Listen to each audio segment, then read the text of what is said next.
দুনিয়ার সঞ্চিত সম্পদের কি হবে? আখিরাতে টাকা পয়সা ও অর্থ সম্পদের প্রতি ভালোবাসা মানুষের স্বভাবজাত বৈশিষ্ট্য। মানুষ মাত্রই সম্পদ, সন্তান ও প্রাচুর্যের মোহে আচ্ছন্ন। এ কথা সত্য ও চিরন্তন। এটি প্রাচীনকাল থেকে প্রমাণিত। মহাগ্রন্থ আল কোরআনে মহান আল্লাহ তাআলা এই বিষয়টি তুলে ধরেছেন অত্যন্ত সুন্দরভাবে।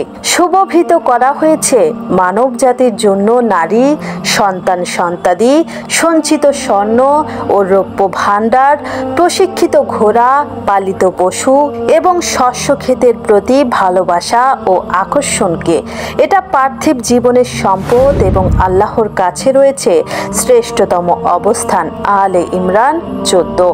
এক সময় মানুষের ঘরে খাবার ছিল না, অভাব ছিল। দুর্ভিক্ষ, প্রাকৃতিক দুর্যোগ, খরা, বন্যা, অতিবৃষ্টি ইত্যাদির কারণে মানুষের মানবেতর জীবন যাপন করতে হয়েছে। না খেয়ে না পড়ে জীবন ধারণ করতে দেখা গেছে অনেক মানুষকে। বর্তমানে এমন অবস্থা সচরাচর খুবই কমই চোখে পড়ে যে মানুষ না খেয়ে না পড়ে অনাহারে দিন পার করছে। বরং স্বাভাবিক খাওয়া পরা ও দরকারি নিত্যপণ্য মানুষের হাতের নাগালে। কাজেই খাদ্য, বস্ত্র, বাসস্থান, শিক্ষা ও চিকিৎসা প্রভৃতি মৌলিক চাহিদা পূরণ করার পরিবর্তে অর্থকরী সম্পদ সঞ্চয় করা কখনো ভালো কাজ হতে পারে না। এটি অত্যন্ত নিন্দনীয় কাজ যে কষ্টে জীবন যাপন করে টাকা পয়সা জমিয়ে রাখা হবে।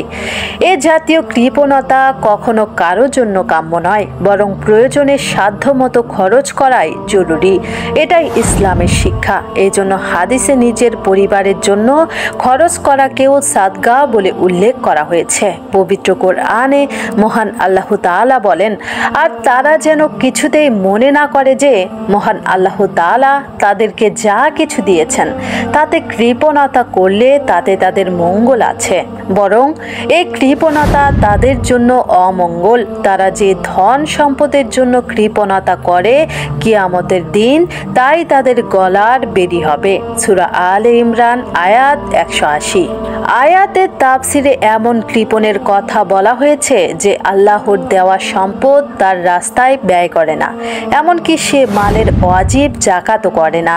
সহিহ বুখারীর বর্ণনায় এসেছে, যাকে আল্লাহ তাআলা ধন সম্পদ দান করেছেন কিন্তু সেই ব্যক্তি তার সেই ধন সম্পদের জাকাত আদায় করে না, কিয়ামতের দিন আযাবের জন্য তার সমস্ত সম্পদকে মাথায় টাক পরা অত্যন্ত বিষাক্ত সাপের আকৃতি দান করা হবে, যার চোখের ওপর দুটি কালো দাগ থাকবে। সেই সাপকে বেড়ির মতো তার গলায় ঝুলিয়ে দেওয়া হবে।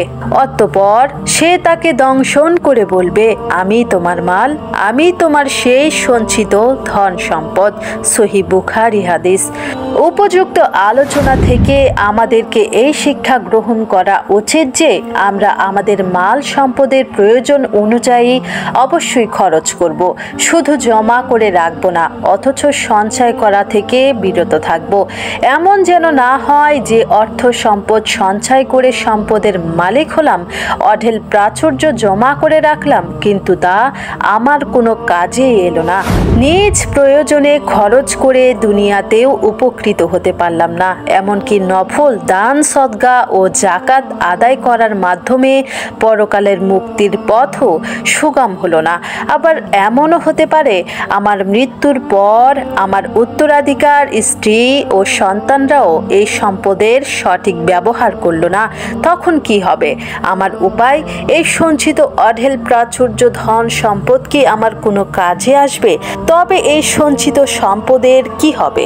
নিজ প্রয়োজনে খরচ করে দুনিয়াতেও উপকৃত হতে পারলাম না, এমনকি নফল দান সদকা জাকাত আদায় করার মাধ্যমে পরকালের মুক্তির পথও সুগম হলো না। আবার এমনও হতে পারে আমার মৃত্যুর পর আমার উত্তরাধিকার স্ত্রী সন্তানরাও এই সম্পদের সঠিক ব্যবহার করলো না। তখন কি হবে? আমার উপায় কি? এই সঞ্চিত অঢেল প্রাচুর্য ধন সম্পদ কি আমার কোনো কাজে আসবে? তবে এই সঞ্চিত সম্পদের কি হবে?